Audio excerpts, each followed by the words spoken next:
Good evening, I'm Sangeeta Lal.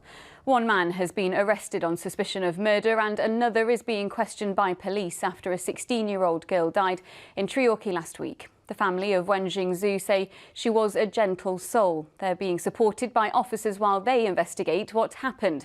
Police were called to Baglan Street in Uniswen at around midday on Friday after reports of a stabbing. A cordon was quickly put up around a takeaway restaurant. Officers say a 31-year-old man arrested on suspicion of murder was known to the teenager. A 38-year-old man is also in police custody in connection with the incident. A soldier who died after being injured in a live firing exercise in Pembrokeshire has been named as Sergeant Gavin Hillier. He was from the 1st Battalion Welsh Guards and died as emergency crews arrived at the Castlemartin range on Thursday night. The Ministry of Defence is investigating.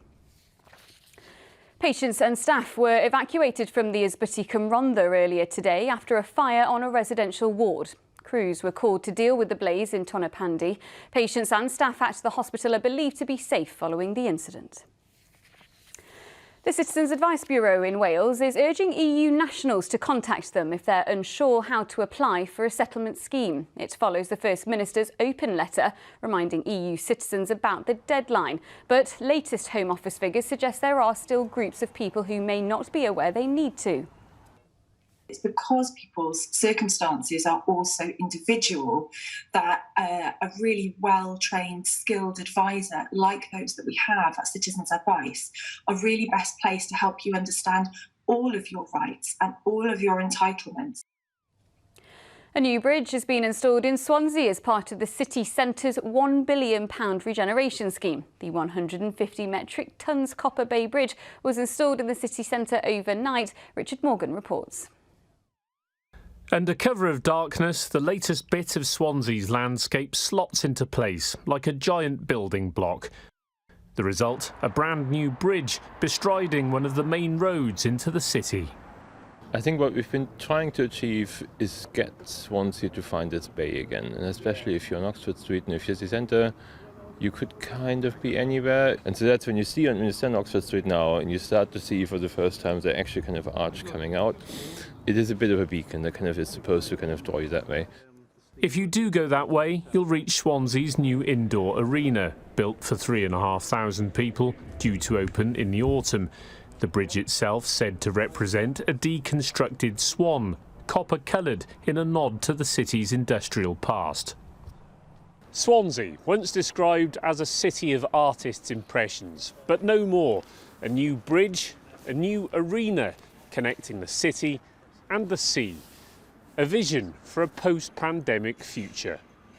The timing couldn't be better because as the country emerges from COVID and the restrictions are lifted, people want to get back to doing those things they've been missing, to get out, enjoy themselves, and there'll be no better place to come than Copper Bay. From locals waking up to a new landmark, a largely positive response. I think it really does enhance the entrance to the city and gives it a proper gateway. The other one was getting a bit old, and yeah, it's absolutely fabulous. Although not everyone agreed. If I need to give an example now of what is the epitome of bad taste, this will be it. It is absolutely horrific. A bridge to link a city and divide opinion. Whatever you think, it'll be open in September. By then, it'll have a name, the Crunchy and the Cheese Grater, the current favourites. Richard Morgan, ITV News in Swansea.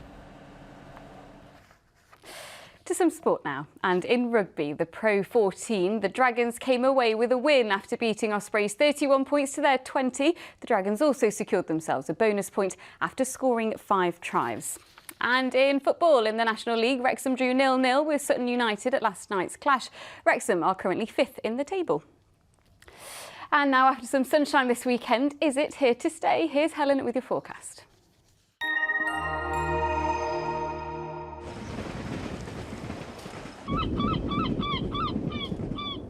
Great Western Railway sponsors the ITV Cymru Wales weather.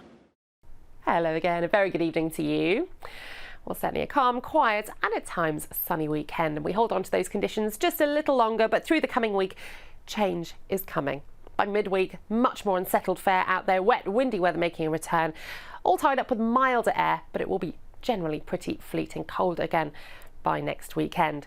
For the moment, though, that high pressure holding on overhead. Of course, you can see the blues indicating that chilly air in control. But by Tuesday into Wednesday, all change. This is when this deep area of low pressure pushes in from the west, bringing gales, especially to coastal areas, heavy rain out there, potentially torrential. Also notice, though, the upturn in our temperatures. That's not happening anytime soon, though. Well, you can see overnight tonight, a very similar story to last night. The clear skies, of course, equating to tumbling temperatures. And the blue, of course, indicating we're likely to see a sharp frost by first thing in the morning. So well below freezing in some areas. But of course, that paves the way for a bright enough start to Monday morning. So cheerful in that sunshine, really feeling the warmth in at this time of year. A bit of a change to northern areas, especially as the day wears on, though. Some extra cloud here.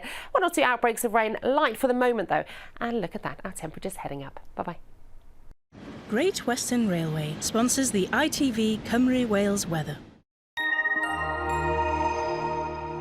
Thanks, Helen. And that's it from us this weekend. Andrew Jones will be here from 6 tomorrow during Good Morning Britain. Until then, though, from all of us here, enjoy the rest of your evening. Goodbye.